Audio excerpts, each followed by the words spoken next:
3부 워크숍 시작하겠습니다. 이제 워크숍이 절정에 이르고 있는데요. 저희가 1부에서는 방사 생명 기술에 관한 정책에 대해서 논의를 했고, 2부에서는 미래 테크놀로지에 대해서 이야기를 나누었습니다. 이제 3부 세션에서는 포스트 코로나 시대를 맞으면서 방사선 의생명 기술의 발전 방향에 대해서 지정 토론자분들께 의견을 구해보도록 하겠습니다. 편의상 그 자리에 착석해 계시면 제가 호명을 하겠고요. 호명하는 순서대로 지금 시간 관계상 3분 이내로 다 말씀해 주시면 감사하겠습니다. 먼저 첫 번째로 한국원자력의학원 박종훈 원장님 부탁드리겠습니다.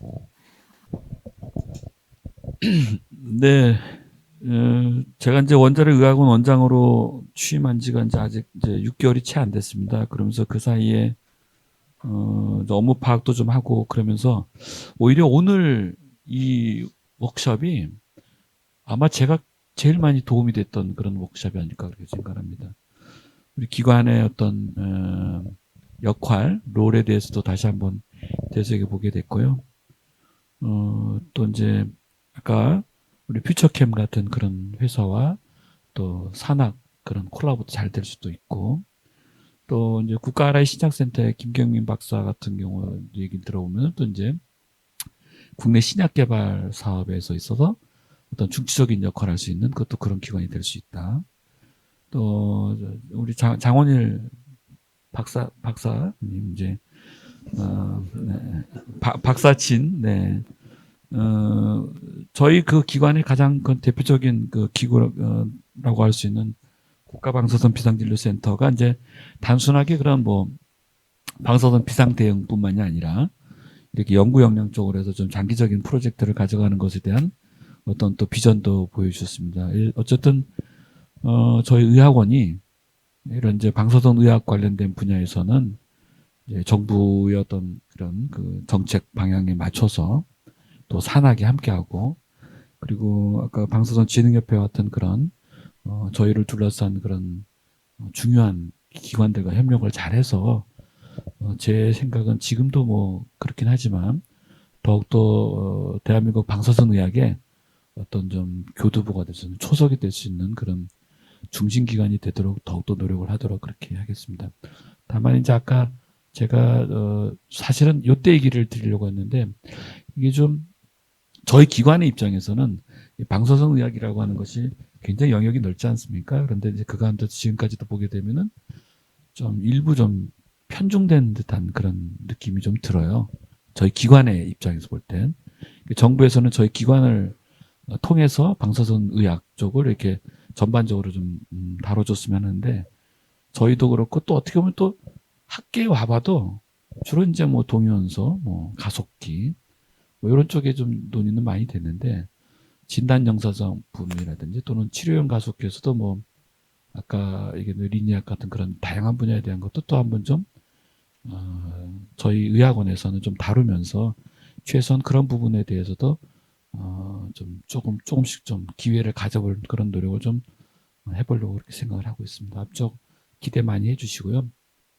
종종 제가 이제 듣는 소리가 의학원이 잘 오픈하지 않는다 뭐 이런 얘기하는데 그런 일 없습니다. 저희 기관에 있는 모든 연구진들 오픈해서 함께 연구하고 공유하도록 그렇게 할 생각이니까 많이 좀 문을 두드려 주시기 바라겠습니다. 네, 감사합니다. 네, 감사합니다. 다음으로는 한국원자력의학원 박인철 연구소장님 부탁드립니다. 네, 감사합니다. 오늘 어쨌든 난치암 극복을 위한 방사선 의생명 기술의 미래와 발전 전략으로 오늘 워크숍이 진행이 됐는데요. 굉장히 광범위하다라는 생각을 먼저 합니다.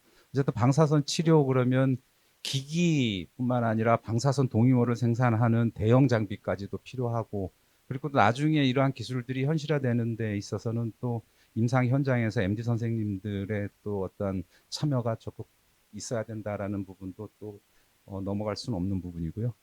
그리고 또 여러 가지 부분에서 굉장히 광범위할 뿐만 아니라 전주기 연구까지도 또 포함이 되어 있고 또 단독으로만 할 수 있는 연구는 또 아닙니다. 그래서 개방형 상태로 많은 다양한 기업, 다른 연구소와 함께 이제 공동 연구 또는 융합 연구가 진행이 되어야만 실질적으로 환자에게 혜택이 돌아가는 그러한 기술이라서 상당히 이제 어려운 부분이 있다 이렇게 생각이 되고요. 근데 이제 뭐 말씀드리고 싶은 거는 굉장히 장기적인 플랜으로 사실은 어쨌든 환자를 임상시험에서 환자를 모으는 것이나 아까 말씀드렸다시피 어떤 뭐 검증을 하기 위해서는 빅데이터 마련도 필요한 부분이 있고 그래서 상당히 어떤 장기적인 어떤 지원이 좀 있어야 되겠다라는 그런 부분이 있고요.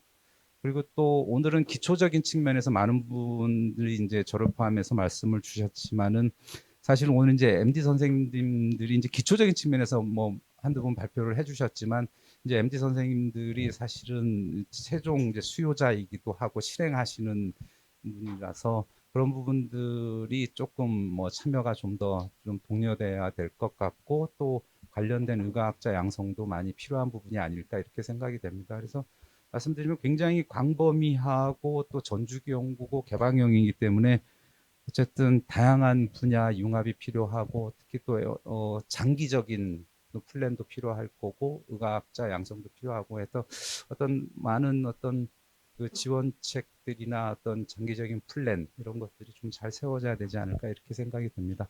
예, 어쨌든 오늘 다시 한번 이런 자리가 마련이 되어져서 또 토론할 수 있게 돼서 굉장히 기쁘고 또 관계자 여러분들께 매우 감사드린다는 말씀으로 저 마치겠습니다. 예, 이상입니다.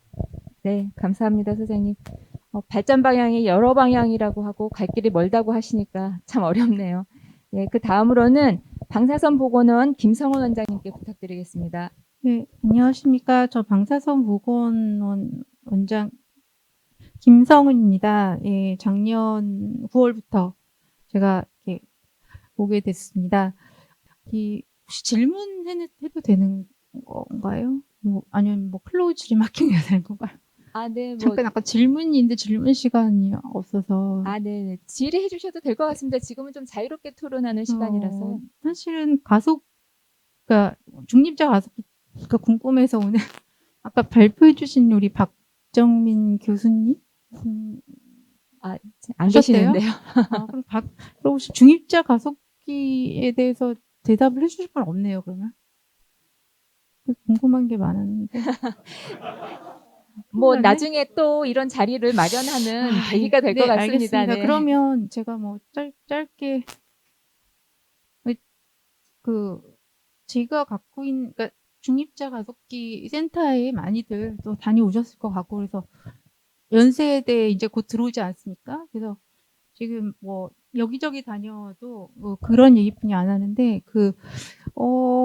지금 그냥 단순하게 생각하면 5천만 원 정도 치료비 그거 뭐 나중에 정말 도움이 된다 그러면 좀 많이 좋아질 수도 있겠지만 그냥 제가 그냥 대충 2022년 리포트만 봤어요. 그러니까 제일 최근 19년도까지 한 데이터인데 이거는 이제 그 NIRS에서 많이 하니까 거기서 한 쭉 근데 죄다 이제 보면은 이게 그때도 가서 느꼈는데 하루 종일 보면은 뭐 전립선암 폐암, 전립선암 폐암 뭐 거의 그렇고 제가 이렇게 쭉 항상 이렇게 강의할 때는 뭐 우리가 뇌부터 다 하는 거지만 췌장도 좀 잘 못 받고 전립선암 폐암, 전립선은 5개, 이면 폐암 3개 뭐 이런 식이고 그래서 이제 그냥 오늘은 이러겠지. 근데 다음 날도 전립선암 이렇게 해서 좀 약간 좋긴 한데 이제 그런 생각이 좀 들었는데 이렇게 그 통계를 오늘까지 보면 전립선암 고위험군에서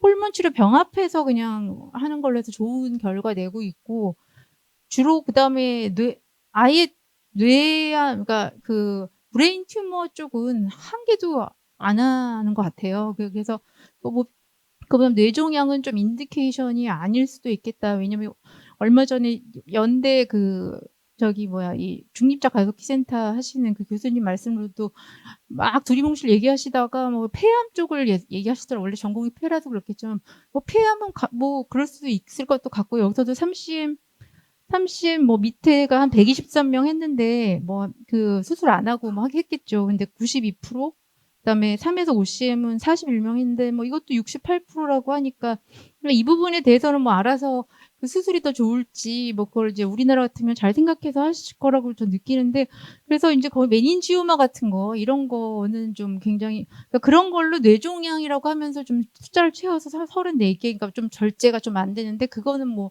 당연히 효과가 좋을 것 같고 그러니까 두경부암 뭐 원래 좋으니까 이건 됐는데 췌장암은 뭐 괜찮을 수도 있겠다는 생각을 했어요. 이것도 결국 항암 치료와 병행해서 하라고 돼 있고 또 다수술 약간 이렇게 보조적인 방법으로 되고 결국 중립자 가속기가 원래 이렇게 비싸고 이렇게 조금의 가속기라고 하는 거는 손 안 대고 중립자 가속기를 탁 했을 때 굉장히 치료가 좋다. 그래서 지금 열심히 매달린 게 폐암일 것 같은데 간암도 사실은 뭐 아직은 그냥 좀 그렇고 또 그래서 이제 보면은 전이가 많이 된 데도 할 수 있나요? 그러면 이제 그게 같은 계열의 그러니까 뭐 예를 들면 뭐 폐암이면 폐암에서 전이된 암은 치료가 되는데 또 그거 아닌 거는 좀 힘들다 그렇게 돼 있고 또 사실은 이런 환자들이 관심 갖고 내가 지금 RT를 받고 있는데 나 이거 해야지라고 생각할 수도 있을 것 같은데 여기 이렇게 보면은 RT 받은 사람한테 또 할 수 있냐 그랬더니 그거는 좀 제한이 돼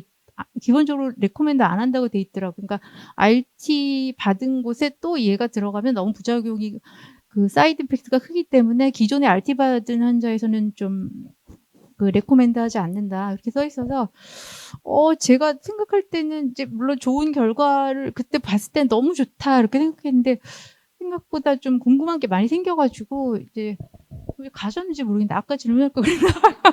그래서 그 폐암 같은 경우는 약도 좀 좋은 게 많고 또 솔직히 말해서 저기 전립선암에 물론 중증의 전립선암에 90 몇 프로는 오케이인데 전립선암 요즘에 빨리 하면 또 이게 좀 사실 좋잖아요. 예후가 사실 대표적으로 제가 보니까 폐암 전립선암이 맞는 것 같아요. 제가 며칠 동안 그것만 계속하는데 이번 주만 그렇게 잡은 게 아니라 쭉 그게 대부분인 것 같거든요. 근데 폐암과 전립선암으로 할 것 같은데 연세에 대해서 그것만 하기에는 그러면 이 비싼 기계가 얼마나 좋을 건지는 저도 좀 약간 우리나라는 또 여러 가지를 하니까 그래서 시딩된 것도 많고 사실은 여기서 난치성 암에 아주 좋은 뭐 꿈의 치료기라고 하면 정말 난치성 암이었는데 또 난치성 암스러운 게 좀 그래서 조금 더 대안으로 저희가 몇 가지 하고 있는 것들이 필요하겠구나라고 저는 그 전에 필요 없을 거라 생각했는데 뭐 가령 지금 말씀하신 뭐 보론이라든지 좀 그런 것들을 하는 게 그것도 맞겠구나라는 생각을 좀 저는 오늘 했습니다. 근데 좀 안 오셔서 제가 나중에 여쭤볼게요. 근데 굉장히 좋은 강의셨고 또 회계학 강의는 뭐 저는 제가 회계학과 의사이기 때문에 이거는 너무 좋은 강의였다고 좀 말씀드리겠습니다. 이건 뭐 정말 평상시 듣지 못한 강의인데 너무 많은 도움이 됐고 정말 좋은 주제와 좋은 이렇게 다양한 그러니까 어떤 다양한 생각을 할 수 있게 해주셔서 정말 이 좋은 자리에 초대해 주셔서 정말 감사드리고 정말 많은 공부가 됐습니다. 이상입니다. 네, 감사합니다. 저희가 이제 미래의 발전 방향을 찾는 그런 시간에 의문점을 제기하시면서 우리의 발전 방향을 찾는 길을 제시해 주신 것 같습니다. 다음으로는 대한방사성의약품학회 이교철 회장님 부탁드립니다. 안녕하십니까. 저 막 소개받은 이교철입니다. 앞에 저 또 그리고 소속이 한국원자력의학원이고요. 이제 앞에 원장님도 그렇고 옆에 원장님도 다 얼마 안 되셨다. 근데 제가 제일 회장 된 지 얼마 안 됐습니다. 정말 4월 25일부로 시작을 해갖고요. 아직 한 달도 안 됐고요.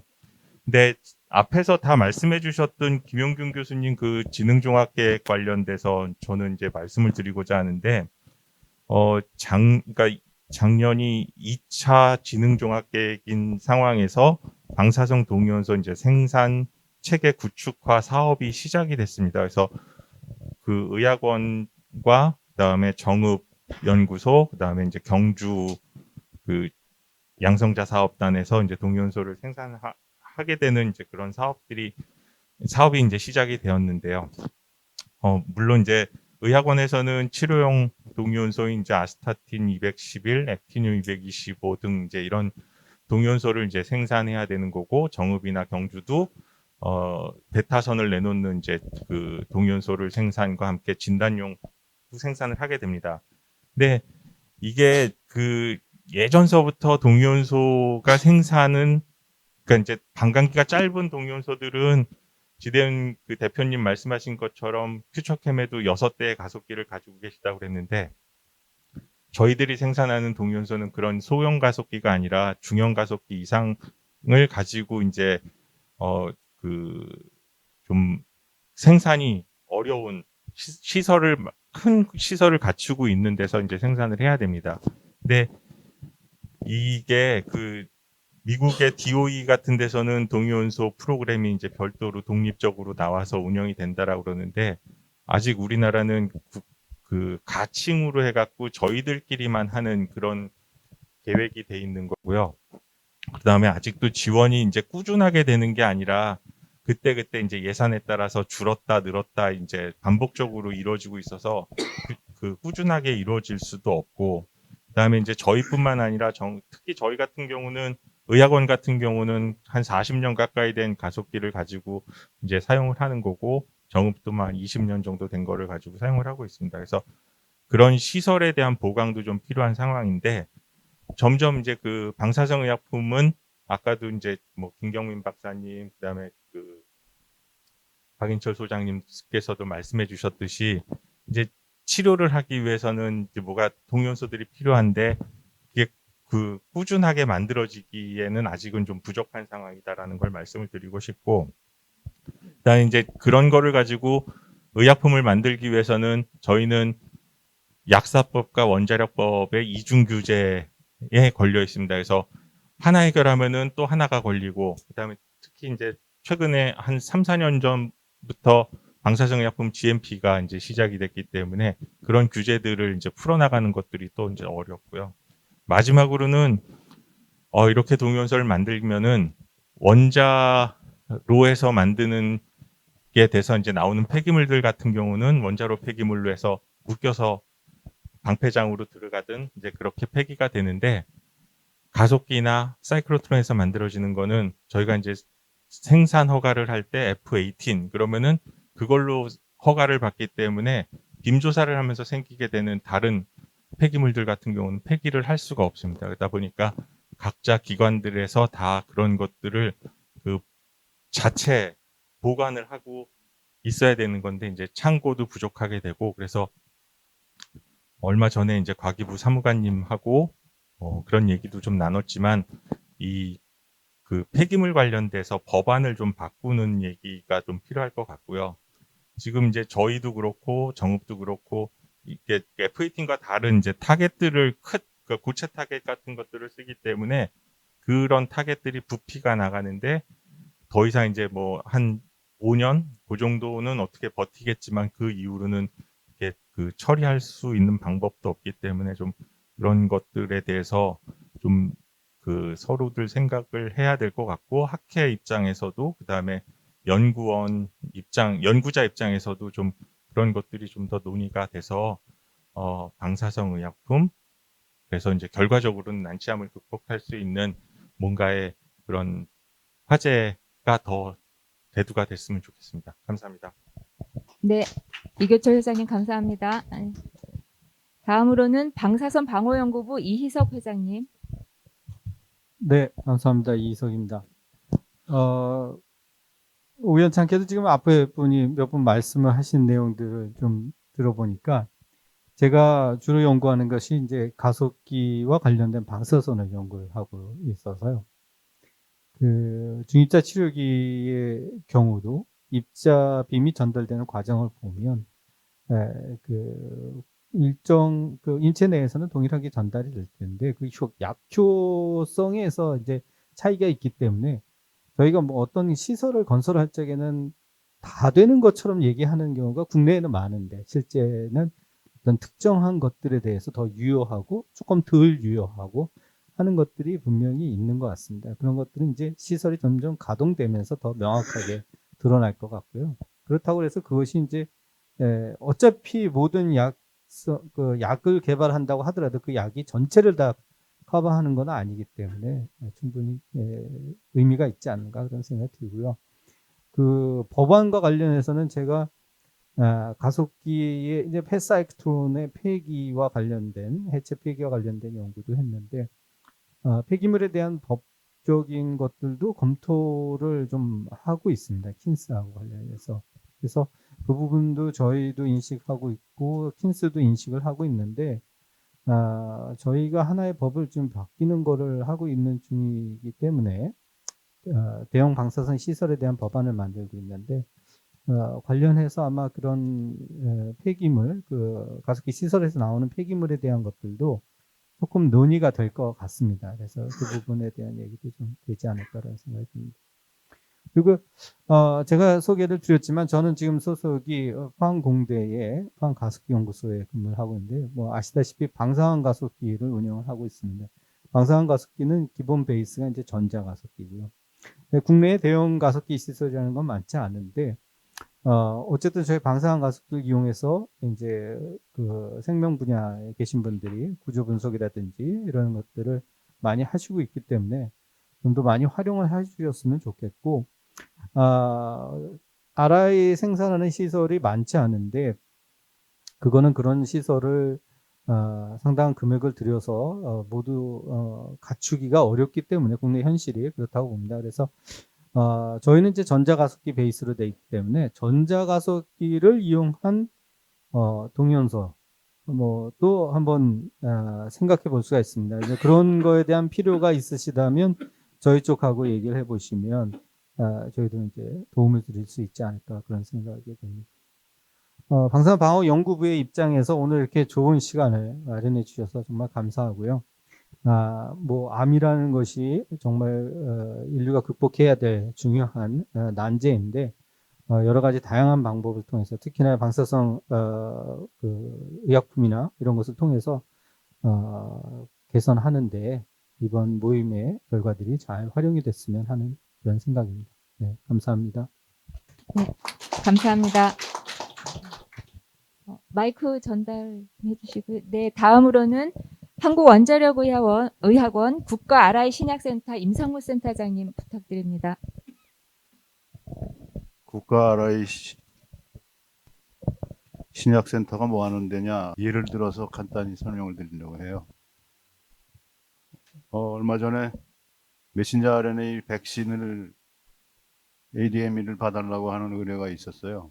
그래서 그거를 카본 14으로 표지한 걸 가지고 그 데이터를 내줬는데 미국의 그 파이자에서 만드는 데이터하고 같은 형태로 만들어지고 그게 이제 일반 신약을 개발하는 걸 지원해주는 기능이다. 설명을 드리고 싶고, 최근에 악티늄 225를 표시한 전립선 치료제, 뭐 신경 내분비 치료제 이런 것들을 독성 시험을 의뢰했는데 악티늄 225라는 거는 방사성 동위원소밖에 없어요. 안정 동위원소가 없어서 다른 데서 독성 시험을 해갖고 볼 수가 없는 그런 상황입니다. 그런 경우에 우리 신약센터의 GLP 시스템에서 독성 시험을 해주는 거, 이게 치료용 방사성의약품을 개발을 지원해주는 그런 대표적인 예다. 그런 정도로 설명을 드리면 두 가지 기능이 이해가 될 거라고 생각이 됩니다. 아까 그 방사성 동위원소 협회 역사를 말씀을 하시는 걸 보니까 옛날 생각이 났는데, 우리 은사 선생님이 방사성 동위원소만 매달릴 게 아니고 안정 동위원소도 상대해야 될 거 아니냐, 그런 얘기를 하셨어요. 그래서 그분이 동위원소 협회를 설립하는데 굉장히 큰 기여를 하신 분이고, 그래서 방사성 동위원소 협회가 잠깐 동위원소 협회로 바뀌었던 그런 일이 있습니다. 그 예를 들자면 웅소, 보론10은 안정 동위원소입니다. 근데 그게 열중성전을 만나면 핵반응을 일으켜서 리튬하고 알파로 깨지면서 에너지를 확 전달해요. 이런 것도 동위원소를 이용을 하는 것도 어떻게 보면 방사성 동위원소의 연장선에 있는 앞으로 새로 발전시킬 수 있는 그런 동력이라고 생각이 됩니다. 그래서 지금 뭐 법까지 있는데 동위원소 협회로 갖고 오라 이런 얘기하기는 어렵겠지만 개념이 그런 것들이 받아들여져야 된다라고 말씀드리고 싶습니다. 이상입니다. 네, 감사합니다. 다음으로는 동남권 원자력의학원 박상희 원장님께 부탁드리겠습니다. 예, 동남권 원자력의학원 박상일입니다. 이렇게 유익한 자리에 초대해 주시고 말씀할 수 있는 기회를 주셔서 정말 감사합니다. 잠깐 동남권 원자력의학원에서 말씀을 드리면 그 동남권 원자력의학원은 부산 기장 원전 최대 밀집적인 부산 기장에 위치하고 있습니다. 과학기술 진흥 및 국토 균형 발전을 위해서 핵심 연구 시설의 지방 분산과 지역 주민들에게 첨단 의료 서비스를 제공함으로써 원전의 사회적 수용성을 높이기 위해서 2010년도에 부산 기장에 설립이 되었습니다. 현재 그 부산시와 과학기술정보통신부가 그 공동으로 조성하고 있는 방사선 위과학단지에 최초 입주하였고, 그 바로 옆에 중입자 치료센터가 있습니다. 그리고 뒤에 3,600억 정도 규모로 아마 지금 수주가 끝났고 6월 초 정도에 아마 그 착공식이 있을 그 기장로 수령 원자로가 저희 바로 뒤에 있습니다. 그래서 동위원소의 안정적인 생산, 15메가와트급 정도로 건설되는 것으로 지금 알고 있습니다. 의학원의 역할은 그냥 한국원자력의 역할을 그냥 지역에서 한다라고 이렇게 생각하시면 되는데요. 어쩌다 보니 저 원장을 지금 4년차째 지금 맡고 있습니다. 아까 이석 교수님께서 난창북 참 그 어려운 난제다라고 말씀해 주셨는데, 사실 현재 저희한테 사실 제일 큰 난제는 예산 확보가 제일 큰 난제가 아닌가 이렇게 생각이 됩니다. 어제도 제가 그 과기부하고 기재부 다녀왔는데요. 4년을 원장을 하면서 예산 상황이 프라미싱한 적은 한 번도 없었는데요. 올해 상황이 지금 상황이 더 안 좋아진 것 같습니다. 그래서 어쩌면은 오늘 난치안 극복을 위한 방사선 의생명 기술 미래 발전을 우리가 도모하면서 어떤 전략으로 정부부처를 설득을 하고 국가를 설득을 하고 그래서 우리의 할 일을 조금 더 넓혀가느냐라는 토론이 그 오늘의 어떤 그 포스트 코로나 시대 방사선 의학의 미래를 여는 아마 첫 단추를 깰 수 있는 자리가 아닌가라는 생각이 들고요. 그 아까 그 방사선 그 지능 저희가 많이 의뢰를 좀 드려야 될 것 같습니다. 그 예산 담당하시는 분이 저희들의 여러 연구들을 보시면서 연구 자체에 머물지 말고 산업화, 지금 바뀐 정부가 산업화에 굉장히 지금 방점을 두고 있으니 어떻게 산업화를 할 것인지에 대한 다부처 간의 그 협력을 가지고 오면은 예산 확보에 조금 더 도움이 될 수 있지 않겠나 그런 말씀을 주셨습니다. 앞으로 계속 협력해 나가면서 도움 많이 받도록 하겠습니다. 감사합니다. 네, 원장님 감사합니다. 예산 얘기까지 해주셨는데요. 그 다음으로는 한국원자력의학원 국가방사선 비상진료센터의 박선우 센터장님 부탁드립니다. 예, 안녕하십니까. 한국원자력의학원 산하 국가방사선 비상진료센터 센터장 박선우입니다. 저희 의학원이 내년이 60년이 되고요. 비상진료센터가 올해가 20년이 됩니다. 근데 20년이 됐음에도 불구하고 사실은 이런 자리에서 저희 센터를 소개하는 거는 거의 처음인 것 같아서 그런 기회가 되고, 더불어서 이제 저희 쪽에서 하고 있는 R&D 파트에 대해서 소개를 시켜드릴 수 있는 기회가 돼서 상당히 좋은 자리였고 초대해 주셔서 감사하다는 말씀을 드리고 싶습니다. 이게 좀 뜬금은 없지만 이게 원자력 학회가 원자력을 진흥시키고 오늘 세션이 방사선 의생명 기술을 진흥시키는 건데, 방사선 비상진료센터에서 어둠에 해당되는 부분을 가지고 이제 프리젠테이션을 해서 약간 상이하다는 느낌을 드실 수 있을 텐데요.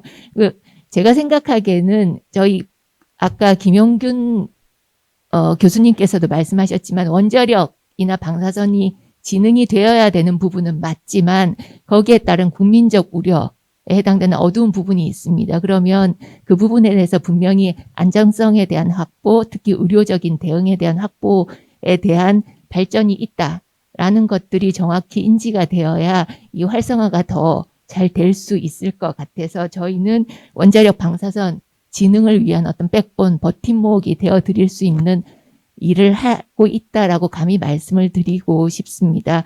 저희 연구가 아까 김용균 교수님께서 말씀하셨다시피 사회적 현안 대응 R&D임은 분명하고 또 수요 기반 국민적인 요구도가 있는 거는 분명한데 사실은 굉장히 필드가 좁고 산업화가 쉽지 않은 부분이어서 공공에서 수행을 해줘야 되고 또 공공의료 분야에서 계속적으로 업무를 수행해야 되는 부분이 맞습니다. 그래서 이런 부분을 저희가 대외적으로 조금 더 알리기 위해서 이번에 기획 보고서를 작성을 했습니다. 향후 이걸 기반으로 관과 또 다른 공공기관 그리고 첨단연구단지나 방사선 진흥협회 등을 다니면서 저희 R&D와 저희 그 센터의 업무를 접목시킬 수 있도록 다방면으로 노력해 보겠습니다. 감사합니다. 네, 감사합니다.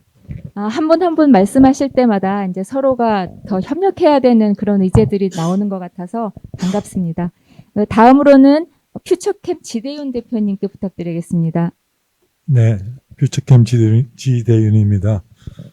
저는 오늘 제목이 난치암 극복을 위한 방사선의 생명 기술에 대한 미래의 기술 전략인데요.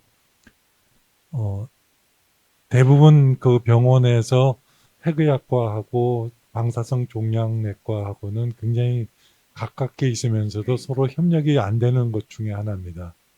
그래서 우리가 키모세라피나 아니면 레디에이션 세라피가 대표적인 것인데 최근에 여러 가지 기술에 의해서 카티셀이라든가 아니면 면역 반문 억제제 분야라든가 나오는 것 중에 하나가 라디오 파르마시티컬 세라피라 해서 PRT라는 새로운 것으로 되어 있습니다. 이 PRT라는 기술은 약을 주사해서 암으로만 가게 해서 거기에서 나오는 레디에이션에 의해서 치료를 하는 겁니다. 바깥에서 쪼여주는 거냐 아니면 중입자 가속으로 해서 쪼여주냐 여러 가지 그 기술에 따라서 나오는 도시메트리도 다르고 그런 것을 핵의학 의사가 할 수 있지만은 방사선 치료를 많이 해본 사람들이 월등히 잘할 수가 있습니다. 그래서 이것은 서로 과가 다르지만은 협력돼야 되는 분야로 생각하고요. 특히 폐암 같이 잘 보이는 암들은 비교적 쉽게 중입자 가속이나 여러 가지 위치적인 문제가 물론 있지만은 레디에이션을 바깥 외부에서 할 수가 있습니다. 그런데 전립선 암이 치료가 힘든 것 중에 하나가 암이 어디에 있는지를 모르는데 어떻게 쪼이냐 이겁니다. 실제로 우리가 본스캔을 통해 가지고 그러니까 전립선 암의 위치를 찾지만은 FDG나 본스캔으로 보이지 않는 전립선의 경우에는 정말 모래알처럼 퍼져 있는 것을 레디에이션 세라피 하기는 어렵습니다. 그래서 초기에 몇 개 전이가 안 됐을 때 좋은 것이 있으면 그때는 10개 이내의 사이즈에서는 할 수가 있는 레디에이션 세라피나 여러 가지 치료를 할 수 있는데 그런 것을 하려고 그러면 서로의 협력이 굉장히 필요하다고 생각이 듭니다. 또 한 가지 미래를 위해서 우리가 치료용 동위원소 생산 그리고 정제 그리고 이것을 어떤 식으로 제너레이터로 만드느냐 어떤 식으로 만드느냐 여러 가지 기술이 필요하고 그거에 대한 규제를 정말 빨리 풀어주는 것이 저는 굉장히 중요하다고 생각합니다. 앞에서 이규철 박사님이 말씀하신 대로 우리가 의약품 컨트롤도 받아야 되고 또한 그뿐만이 아니라 원자력 안전 기술원의 컨트롤도 받다 보니까 그것을 병렬로만 해줘도 좋은데 항상 직렬로 합니다. 그래서 그거에 대한 규제 같은 것을 우리 진흥협회에서 많이 해주시면 좋을 것 같고요. 그래서 이런 상호 간의 협력이 이제 다른 여러 가지 난치암에 대한 것도 지금은 특히 췌장암의 경우에는 췌장의 암이 어디인가를 정확하게 볼 수 있어야 되는데 그런 볼 수 있는 화합물 개발서부터 시작해 갖고 라디오 파르마시티컬 세라피를 통해서 하는 것이 저는 기술에 대한 미래의 전략이라고 생각을 합니다. 예, 감사합니다. 네, 감사합니다. 다음으로는 오늘 여러 기관에서 협력하기를 원하시는 것 같은데요. 한국방사선진흥협회 이규만 부회장님 부탁드립니다. 네, 안녕하십니까. 한국방사선진흥협회 이규만 부회장입니다. 오늘 보니까 또 그 취임하신 지 얼마 안 되시는 분들이 많이 계시더라고요. 그래서 아마 모르긴 해도 취임하신 지 얼마 안 되시는 분은 좀 더 의욕적으로 일을 하려는 열정들이 있을 거라고 저는 생각이 듭니다.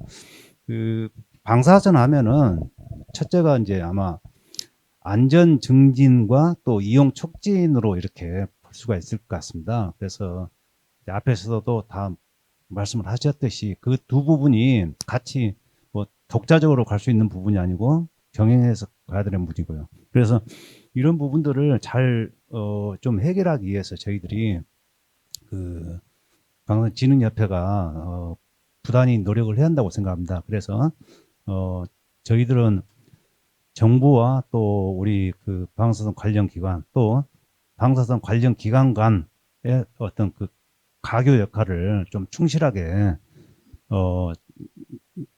열심히 해서 이런 것들에 좀 보탬이 될 수 있도록 그렇게 노력을 하도록 하겠습니다. 지금 그 이제 앞에서 지금 예산 문제라든가 또 이런 부분들이 참 이게 금년 들어서 굉장히 좀 어려운 것 같습니다. 또 이제 앞으로 뭐 24년 이후로도 있겠지만은 그래서 그런 부분들도 꾸준하게 저희들도 노력하고 우리 그 지금 여기 계신 분들이 모두가 다 협력해서 노력을 하면은 좀 해결책이 있지 않을까 싶습니다.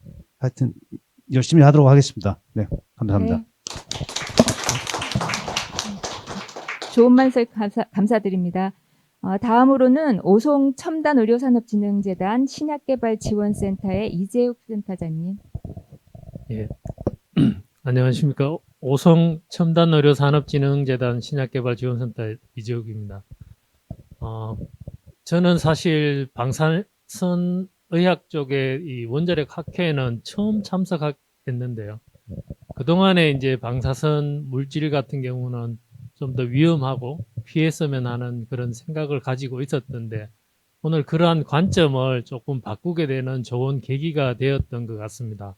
그래서 저희들 하고 있는 일이 서로 사실 조금 전문성에서는 조금 다르지만 질병의 진단과 치료를 통해서 국민 건강에 이바지하겠다 하는 그런 공동 목표만은 다르지 않다는 걸 충분히 느낄 수 있었습니다.